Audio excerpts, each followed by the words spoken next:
Yo, friends, it's Easter morning, and this is traditionally when the church says he is risen. And I just wanted to join with you for a few seconds. I'm going to put some songs out today not me, obviously. I'm going to share some links about the joy of this day. The sun's rising, and just like that, the silence of the tomb was broken. Heather, Jer, Eli, and Leah and I were having a discussion last night about what happened in the Silent Saturday. We listened on Friday nights to a Good Friday service where Max Lucado was talking about the Silent Saturday. And there are a lot of people in the church who have discussed what happened with Jesus on those days in between. His crucifixion, which was probably actually on Thursday, but all the way through Sunday morning.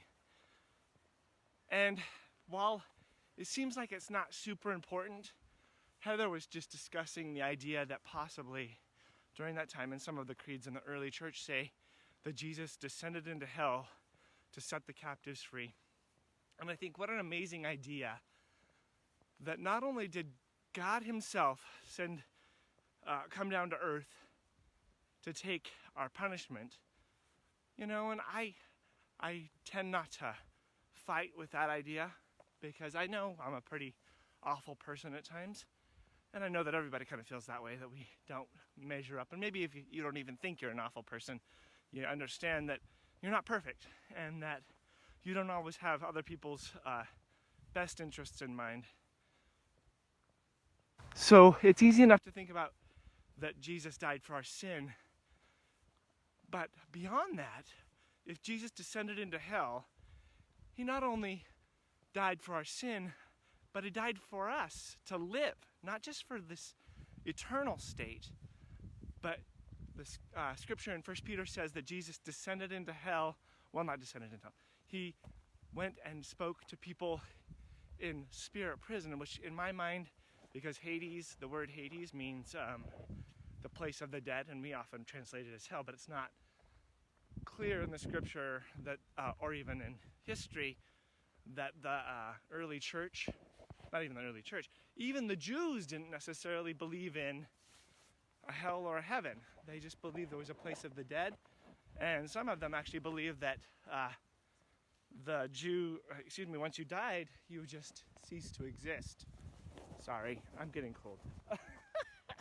Anyway, so Jesus went to this place where people were in holding, and not only did he come to overcome our sin, like this substitute, and we talk about that as the substitutionary sacrifice of Christ, or plenary, to satisfy the wrath of God, but it's beyond that.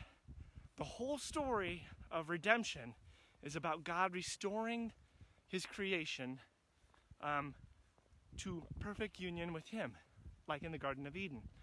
And so not only did he die for our sin, but he died for our life. And I think what an amazing day to celebrate new life, what is coming in us and what we can bring into the world we have. So I'm hoping and praying that you all and I would continue to flood our Facebook feeds, not with fear and anxiety about COVID-19 or about our jobs, even though many of you are really facing some insecurity, and some of you may have already lost your jobs. But we don't want to flood our world with that, because that is only leading to death and stealing the moments we do have. A long time ago, I heard somebody talking about, fear and anxiety actually being like committing slow suicide, where you lose every moment you have to this fear and anxiety, when in reality we should be trying to find ways to bring a little bit of the kingdom into our life. And what I mean by that is, what joy can you bring into the day? And on Easter, what a better way to approach the day, but to bring some joy and bring some hope. But clearly it's not just in us, it's in him. And so I'm just going to continue to pray that we would all step into that, and I might drop a few more lives. And from my church in Arbin, I'm going to try and send you guys a special message. Anyway, today is a day of joy, because if this day didn't happen, if Easter didn't happen, and this is something we were talking about last night as we were doing devotionals with the family, is that if these 3 days, Good Friday, the Silent Saturday, and Resurrection Sunday didn't happen, our faith means nothing.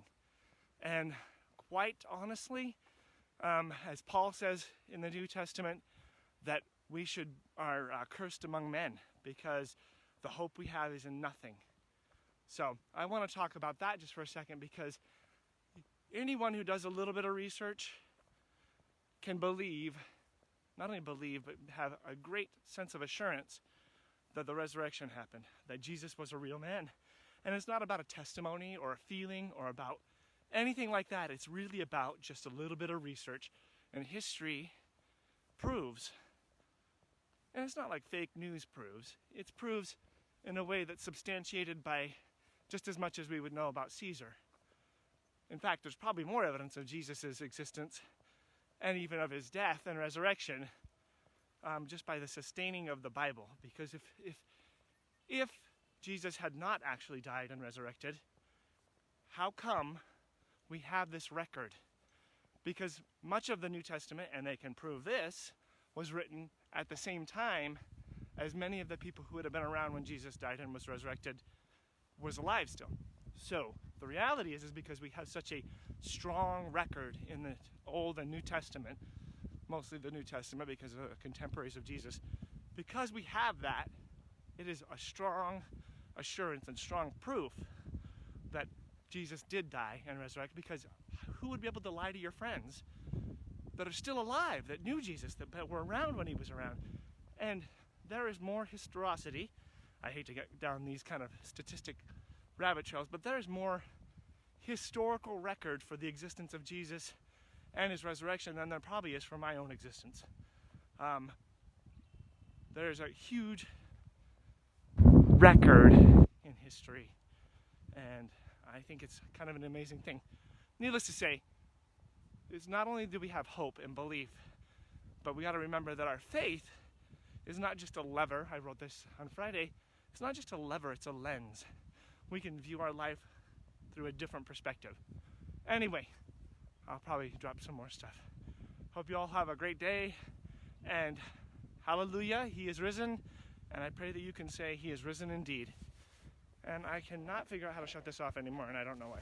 So we're going to get a little bit of sky, a little sun. There's my doggo. We're on a walk. Edson Fitcher. The lake's over there. Needless to say, praying you have a great day.